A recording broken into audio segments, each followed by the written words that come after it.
നമ്മളിന്ന് നോക്കാൻ പോകുന്നത് +1 ബിസിനസ് സ്റ്റഡീസിലെ സെക്കൻഡ് ചാപ്റ്റർ നമ്മൾ നോക്കിയിട്ടുണ്ട്.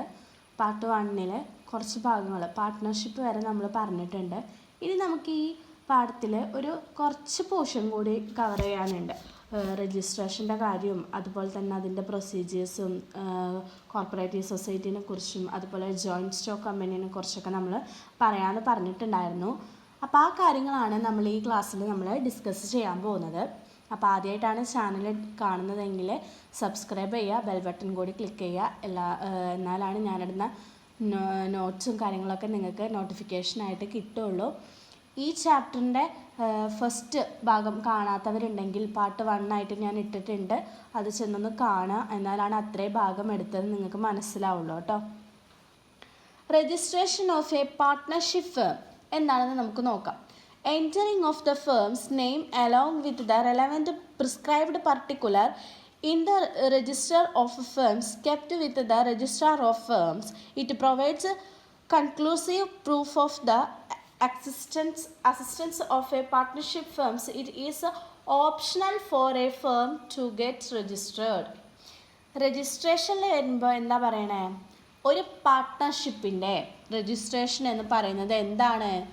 അവിടെ കമ്പൽസറി ആയിട്ടുള്ള ഒരു കാര്യമല്ല. അവിടെ കമ്പൽസറി ആയിട്ട് നമ്മൾ രജിസ്റ്റർ ചെയ്യണം എന്നവിടെ അവർ പറയുന്നില്ല. നമുക്ക് വേണമെങ്കിൽ അത് ചെയ്താൽ മതി. അത് ഓപ്ഷണൽ ആയിട്ടുള്ള ഒരു കാര്യമാണ് എന്ത് രജിസ്ട്രേഷൻ എന്ന് പറയുന്നത്. പക്ഷേ നമ്മൾ രജിസ്റ്റർ ചെയ്യുന്നില്ല എന്നുണ്ടെങ്കിൽ പല രീതിയിലുള്ള കോൺസിക്വൻസസുകൾ വരാൻ സാധ്യതയുണ്ട് എന്ന് അവിടെ പറയുന്നുണ്ട്. നമുക്ക് വേണമെങ്കിൽ രജിസ്ട്രേഷൻ ചെയ്താൽ മതി, ചെയ്തിട്ടില്ലെങ്കിൽ പല രീതിയിലുള്ള കോൺസിക്വൻസുകളൊക്കെ നമുക്ക് വരാൻ സാധ്യതയുണ്ട്. അതെന്താണെന്ന് നമുക്ക് നോക്കാം. ഫസ്റ്റ് വൺ ഇവിടെ പറയുന്നുണ്ട്, a partner cannot file a suit against the firm or the other partners. നമുക്ക് ഫേമിനെതിരെയോ അല്ലെങ്കിൽ പാർട്ട്നേഴ്സിനെതിരെയോ ഒരു പാർട്ട്ണറിന് കേസ് കൊടുക്കേണ്ട ഒരു ആവശ്യം വന്നാലൊന്നും നമുക്കത് പറ്റില്ല. നമുക്കൊരു തരത്തിലും ലീഗൽ സപ്പോർട്ട് കിട്ടില്ല. രജിസ്ട്രേഷൻ ചെയ്തിട്ടില്ലെങ്കിൽ നമുക്കൊരു തരത്തിലുള്ള ലീഗൽ സപ്പോർട്ടുകളൊന്നും നമുക്ക് കിട്ടില്ല. എപ്പോഴൊക്കെയാണോ നമുക്ക് ലീഗൽ സപ്പോർട്ട് വേണ്ട ആവശ്യം വരുന്ന ടൈമൊക്കെ നമുക്കത് കിട്ടാതെ പോകുന്ന ഒരു അവസ്ഥേനെയാണ് നമ്മൾ പറയുക. പിന്നെ പറയുന്നുണ്ട്, the firm cannot file suit against the third partners. അതുപോലെ തന്നെ തേർഡ് പാർട്ട്നേഴ്സ്, കമ്പനി, അതുപോലെ പാർട്ട്നേഴ്സ് അല്ലാത്ത ഒരാൾക്ക് അല്ലാത്ത ഒരു വ്യക്തിക്ക് നമ്മൾ കേസ് കൊടുക്കണം എന്നുണ്ടെങ്കിൽ എന്ത് ചെയ്യാണ്, നമുക്കതിന് സാധിക്കില്ല. രജിസ്ട്രേഷൻ ചെയ്യാത്തതുകൊണ്ട് നമുക്കതിന് സാധിക്കില്ല. The firm cannot file a case against the partners. ഇപ്പോൾ കമ്പനിക്ക് തന്നെ ഒരു തരത്തിലും പാർട്ട്നേഴ്സിനെതിരെ കേസ് കൊടുക്കാനും പറ്റില്ല. ഇതൊക്കെ എന്ത് കാരണമാണ്? നമ്മൾ രജിസ്ട്രേഷൻ ചെയ്തിട്ടില്ലെങ്കിൽ നമുക്ക് വരുന്ന കോൺസിക്വൻസസുകളാണ് ഇവിടെ പറയുന്നത്. അപ്പം അത് ക്ലിയർ ആയെന്ന് വിചാരിക്കുന്നു. പ്രൊസീജിയർ ഫോർ രജിസ്ട്രേഷൻ്റെ പ്രൊസീജിയർ ഉണ്ട്. ഇനി നമുക്കത് നോക്കാം. First one, submission of application in the prescribed form to the register of firms. അതിലെ നെയിം ഓഫ് ദ ഫേംസ് പറയുന്നുണ്ട്, location of the firm, name of other places where the firm works, the data when each partner join the firm, name and address of the partner, duration of partnership. ഇവിടെ എന്താ പറയണേ, registration ഒരു കമ്പനീസിന് ആദ്യം ചെയ്യേണ്ടത് എന്താണ്? ഒരു application submit ചെയ്യുക എന്നുള്ളതാണ് ആദ്യം ഒരു കമ്പനി ചെയ്യേണ്ട കാര്യം. ഒരു രജിസ്ട്രേഷന് വേണ്ടിയിട്ട് ഒരു കമ്പനി ഫസ്റ്റ് ചെയ്യേണ്ട പ്രൊസീജിയറാണ് ഒരു അപ്ലിക്കേഷൻ സബ്മിറ്റ് ചെയ്യുക. അതാണ് അവിടെ വേണ്ടത്.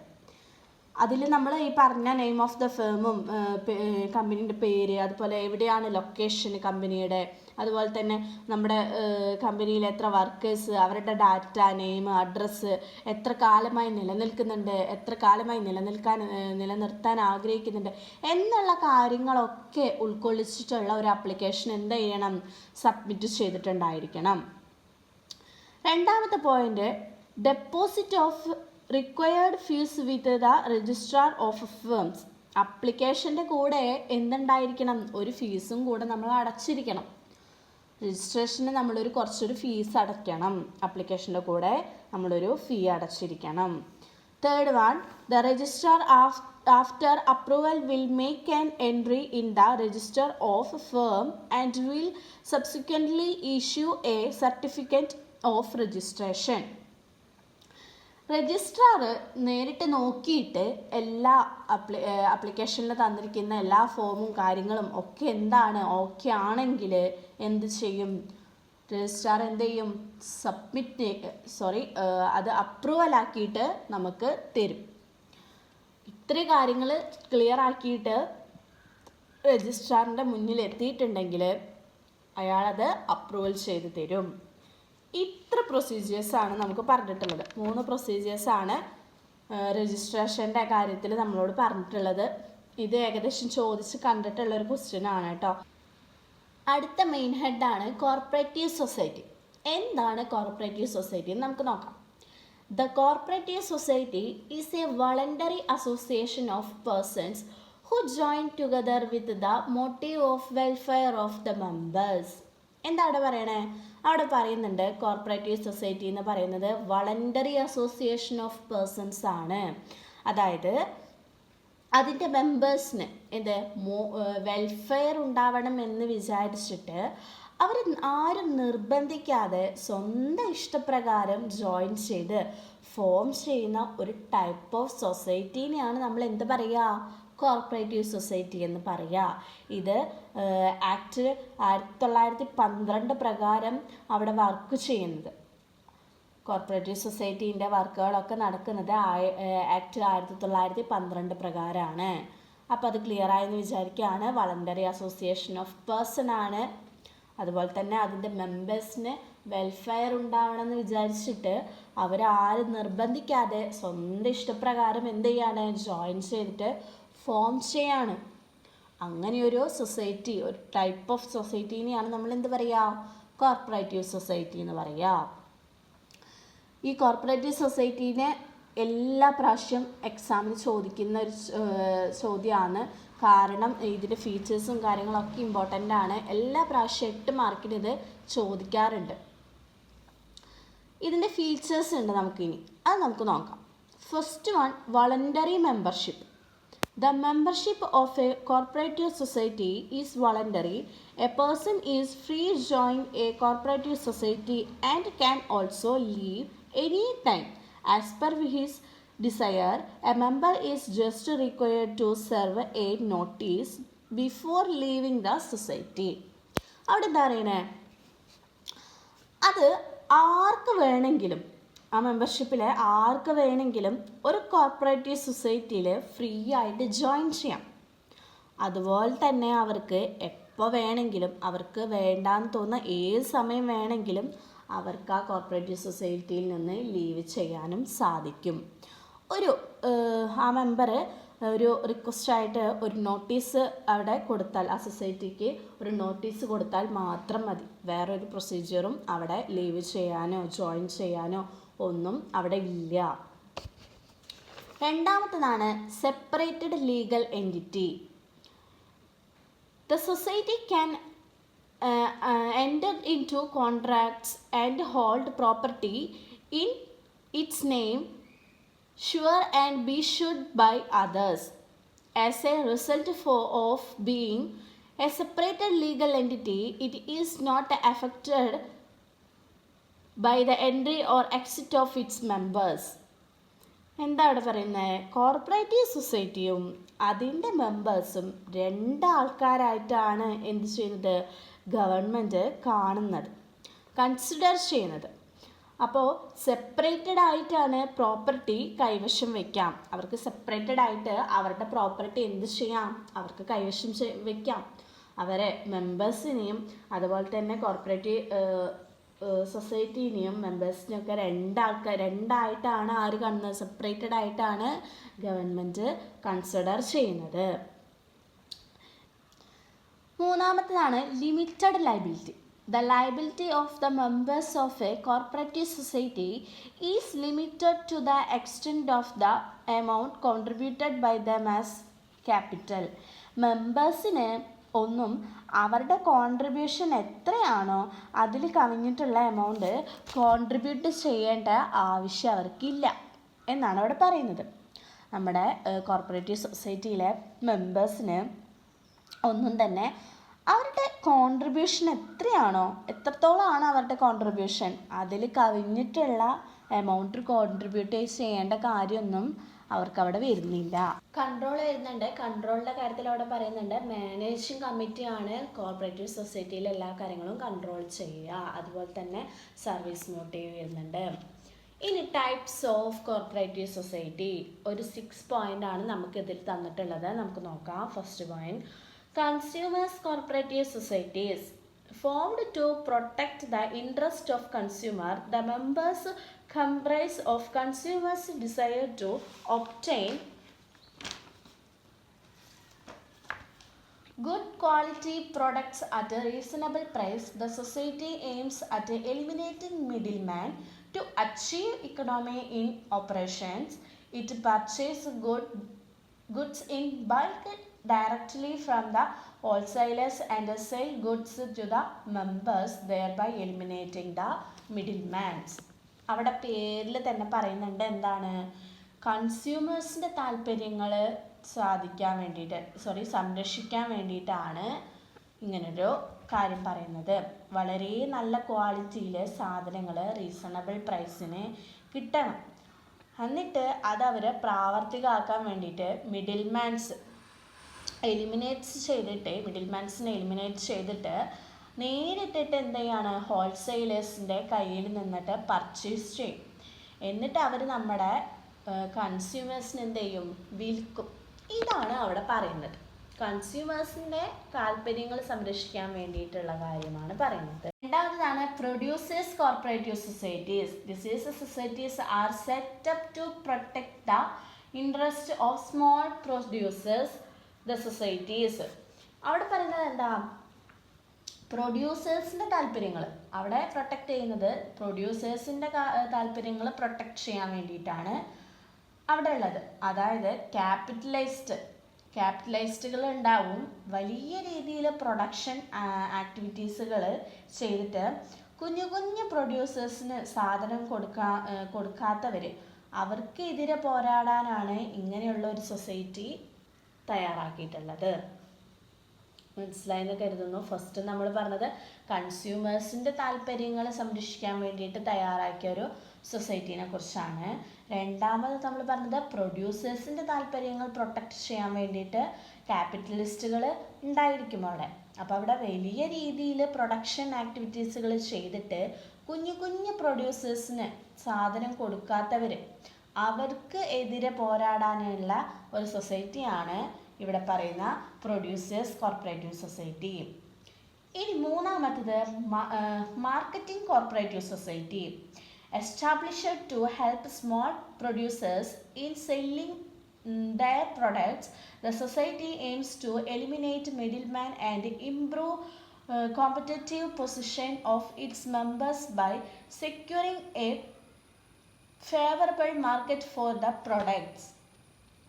ഇതും എന്താണ്, പ്രൊഡ്യൂസേഴ്സിന് വേണ്ടി തന്നെയാണ് ഉള്ള ഒരു സൊസൈറ്റീനെയാണ് പറയുന്നത്. അവരുടെ പ്രൊഡക്ട്സ് വിൽക്കാൻ വേണ്ടിയിട്ട് സഹായിക്കുന്ന ഒരു കോർപ്പറേറ്റീവ് സൊസൈറ്റീസിനെയാണ് എന്ത് പറയുക, മാർക്കറ്റിംഗ് കോർപ്പറേറ്റീവ് സൊസൈറ്റീസ് എന്ന് നമ്മൾ പറയുക. ഇനി അവിടെ വരുന്നത് farmers corporative societies. These societies are established to protect the interests of farmers by providing better inputs at a reasonable cost. അവിടെ അവർക്ക് ഫാമേഴ്സിൻ്റെ താല്പര്യങ്ങളാണ് പ്രൊട്ടക്റ്റ് ചെയ്യുക. ഫാമേഴ്സിൻ്റെ താല്പര്യങ്ങൾ പ്രൊട്ടക്റ്റ് ചെയ്യുന്ന സൊസൈറ്റീനെയാണ് ഫാമേഴ്സ് കോർപ്പറേറ്റീവ് സൊസൈറ്റി എന്ന് നമ്മൾ പറയുക. അവർക്ക് ആവശ്യമായ ഇൻപുട്ട് ന്യായമായ വിലയ്ക്ക് കൊടുത്തിട്ട് അവരെന്ത് ചെയ്യാണ്, സപ്പോർട്ട് ചെയ്ത്. ഇവിടെ ജോയിൻറ്റ് ഫാമിംഗ് ആണ് കാണാൻ സാധിക്കുക. ജോയിൻറ്റ് ഫാമിംഗ് ആണ് അവിടെ കാണാൻ സാധിക്കുക. അതുപോലെ തന്നെ ലാർജ് സ്കെയിൽ പ്രൊഡ്യൂസ് ചെയ്യുന്നതിന് ബെനിഫിറ്റ്സ് കിട്ടാനുള്ള സാധ്യതയും അവിടെ ഉണ്ട്. അപ്പോൾ ഫസ്റ്റ് നമ്മൾ പറഞ്ഞത് കൺസ്യൂമേഴ്സിൻ്റെ താല്പര്യങ്ങൾ സാധിക്കുന്ന ഒരു സൊസൈറ്റീനെ കുറിച്ച്, പിന്നെ പ്രൊഡ്യൂസേഴ്സിൻ്റെ താല്പര്യങ്ങളെ സംരക്ഷിക്കുന്ന ഒരു സൊസൈറ്റീനെ കുറിച്ച്, അതുപോലെ തന്നെ മാർക്കറ്റിംഗ് കോർപ്പറേറ്റീവ് സൊസൈറ്റി, അതും എന്താണ് പ്രൊഡ്യൂസേഴ്സിൻ്റെ താല്പര്യങ്ങൾക്ക് വേണ്ടിയിട്ട് അവരുടെ ഒരു സാധനങ്ങൾ വിൽക്കാൻ വേണ്ടിയിട്ട് സഹായിക്കുന്ന ഒരു കോർപ്പറേറ്റീവ് സൊസൈറ്റീനെ കുറിച്ച്. നാലാമത്തത് ഫാമേഴ്സ് കോർപ്പറേറ്റീവ് സൊസൈറ്റി, അതും ഫാമേഴ്സിൻ്റെ താല്പര്യങ്ങൾക്ക് വേണ്ടിയിട്ടുള്ള ഒരു കോർപ്പറേറ്റീവ് സൊസൈറ്റി. ഇനി അഞ്ചാമത്തത് credit corporative societies, corporative housing societies. ഇനി നമുക്ക് പറയാനുള്ളത് ലാസ്റ്റ് ടോപ്പിക്കാണ്, നമ്മുടെ ജോയിൻറ്റ് സ്റ്റോക്ക് കമ്പനി. അപ്പോൾ നമുക്ക് നോക്കാം എന്താണ് joint stock company. A company can be described as an artificial person having a separated legal entity, perpetual succession and a common seal, the company form of organization governed by the Companies Act 2013. The shareholders are the owners of the company, while the board of directors is the chief managing body elected by the shareholders. ഇവിടെ joint stock company എന്ന് പറയുന്നത് നമ്മളോട് പറയുന്നുണ്ട്, joint stock company എന്ന് പറയുന്നത് 2013 companies act പ്രകാരം create ചെയ്തിട്ടുള്ള ഒരു കമ്പനിയാണ് ജോയിൻറ്റ് സ്റ്റോക്ക് കമ്പനി. അതുപോലെ ഇവിടെ ഷെയർ ഹോൾഡേഴ്സ് ആണ് എന്ത്, കമ്പനിയുടെ ഓണേഴ്സ്. അതായത് ആരുടെ കയ്യിലാണ് കമ്പനീൻ്റെ ഷെയറുകൾ, ഓഹരികൾ ഉള്ളത്, അവരെന്താണ്, അവർ നമ്മുടെ കമ്പനീൻ്റെ ഓണേഴ്സായിട്ട് നമ്മൾ എന്ത് ചെയ്യും, കൺസിഡർ ചെയ്യാം. ഇത് മാനേജ് ചെയ്യുന്നത്, ജോയിൻറ്റ് സ്റ്റോക്ക് കമ്പനി മാനേജ് ചെയ്യുന്നത് ആരായിരിക്കും, ഷെയർ ഹോൾഡേഴ്സ് സെലക്ട് ചെയ്യുന്ന ബോർഡ് ഓഫ് ഡയറക്ടേഴ്സ് ആയിരിക്കും ഈ കമ്പനീൻ്റെ കാര്യങ്ങളെല്ലാം മാനേജ് ചെയ്യുന്നത്. അപ്പോൾ ജോയിൻറ്റ് സ്റ്റോക്ക് കമ്പനി എന്താണെന്ന് ക്ലിയർ ആയെന്ന് വിചാരിക്കുന്നു. ഇനി നമുക്ക് അതിൻ്റെ ഫീച്ചേഴ്സ് ഉണ്ട്, ഒരു 8 പോയിൻ്റ് ഉണ്ട് നമുക്ക് പഠിക്കാൻ.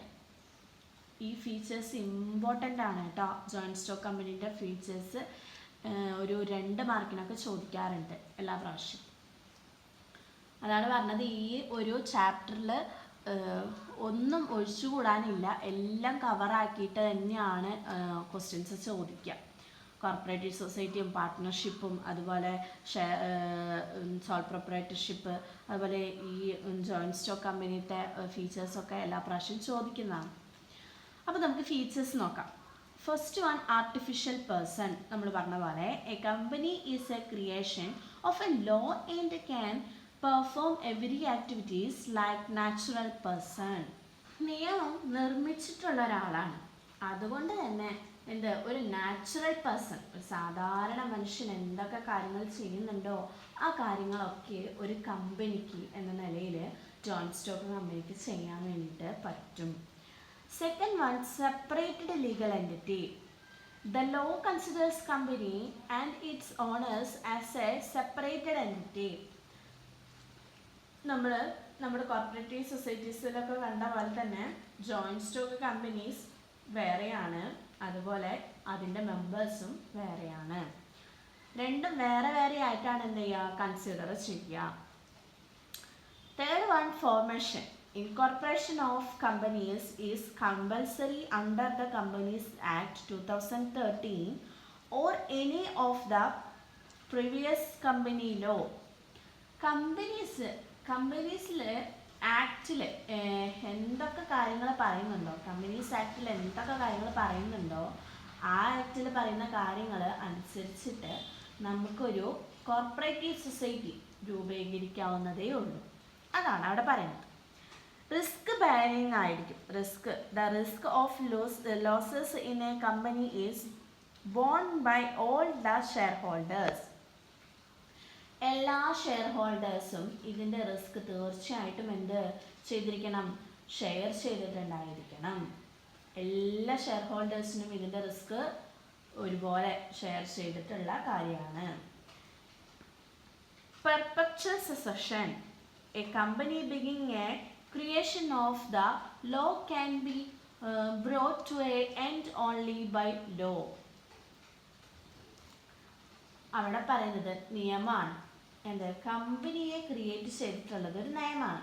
കമ്പനിയിൽ എന്ത് കൊണ്ടുവരണമെങ്കിലും അത് നിയമപരമായിട്ട്. അഞ്ചാമത്തത് പെർപെച്വൽ സുസഷൻ ആണ്. എന്ന് വെച്ചാൽ എന്താ, നിയമമാണ് കമ്പനീനെ ക്രിയേറ്റ് ചെയ്തിട്ടുള്ളത്. അപ്പോൾ കമ്പനിയിൽ എന്ത് കൊണ്ടുവരണമെങ്കിലും അത് നിയമപ്രകാരം മാത്രമേ കൊണ്ടുവരാൻ സാധിക്കുള്ളൂ. എത്ര ഷെയർ ഹോൾഡേഴ്സ് കമ്പനിയിൽ നിന്ന് പോയാലും ജോയിൻറ്റ് സ്റ്റോക്ക് കമ്പനി അതുപോലെ തന്നെ അവിടെ നിലനിൽക്കുന്നുണ്ടാവും. ലീഗലി അതിൻ്റെ കാര്യങ്ങൾ മൂവ് ചെയ്യാതെ ആ കമ്പനിക്കൊരു എൻഡ് ഉണ്ടാവില്ല എന്നാണ് പറയുന്നത്. ആറാമത്തെ പോയിന്റ് മാനേജ്മെൻറ്റ് ആൻഡ് കൺട്രോൾ ആണ്. Board of directors which appoints the top management. Management control എന്ന് പറയുന്നത്, മാനേജ്മെൻറ്റിൻ്റെ കൺട്രോൾ എന്ന് പറയുന്നത് ബോർഡ് ഓഫ് ഡയറക്ടേഴ്സ് ആണ്. എവിടെ? നമ്മുടെ ജോയിൻറ്റ് സ്റ്റോക്ക് കമ്പനിയിൽ. ബോർഡ് ഓഫ് ഡയറക്ടേഴ്സിനെ അപ്പോയിൻറ്റ് ചെയ്യുന്നത് ഷെയർ ഹോൾഡേഴ്സ് ആണ്.